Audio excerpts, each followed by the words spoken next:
നാളെയും കൂടെയാണ് അപ്പൊ ടിക്കറ്റ് ടു ഫിനാലേക്ക് ബോണസ് കിട്ടുന്ന ടാസ്ക് ഉള്ളൂ. 2 ടാസ്കും കൂടെയാണ് മാക്സിമം നാളെ കാണുള്ളൂ. അപ്പൊ എന്തായാലും അർജുന്റെ ടീമൊക്കെ തന്നെ ആയിരിക്കും ടിക്കറ്റ് ടു ഫിനാലെ ബോണസ് നേടുക എന്നുള്ളത് ഉറപ്പിച്ചിരിക്കുകയാണ്. ഇപ്പൊ തന്നെ അവർക്ക് 19 പോയിന്റ്സ് ഉണ്ട്. ടണൽ ടീമിന് അപ്പൊ 15 പോയിന്റ്സും ആണ് ഇപ്പൊ ഉള്ളത്. 4 പോയിന്റ്സ് അപ്പൊ ഓൾറെഡി നെക്സ്റ്റ് ടീമിന് കൂടുതലാണ്.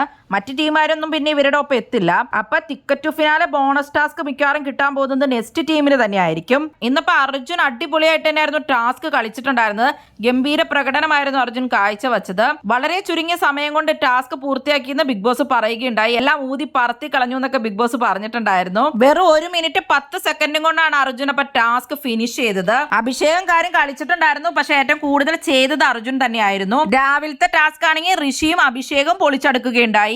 അങ്ങനെ നെക്സ്റ്റ് ടീം അപ്പൊ എല്ലാ ടാസ്കും തകർത്തിരിക്കുകയാണ്. മിക്കവാറും ഈ 4 പേരിൽ ഒരാൾ തന്നെ ആയിരിക്കും ടിക്കറ്റ് ടു ഫിനാലെ നേടുന്നത് എന്ന് തോന്നുന്നു. നിങ്ങൾ ടാസ്ക് കണ്ടിരുന്നു. എന്താണ് നിങ്ങൾക്ക് അർജുനെ പറ്റിയുള്ള അഭിപ്രായം?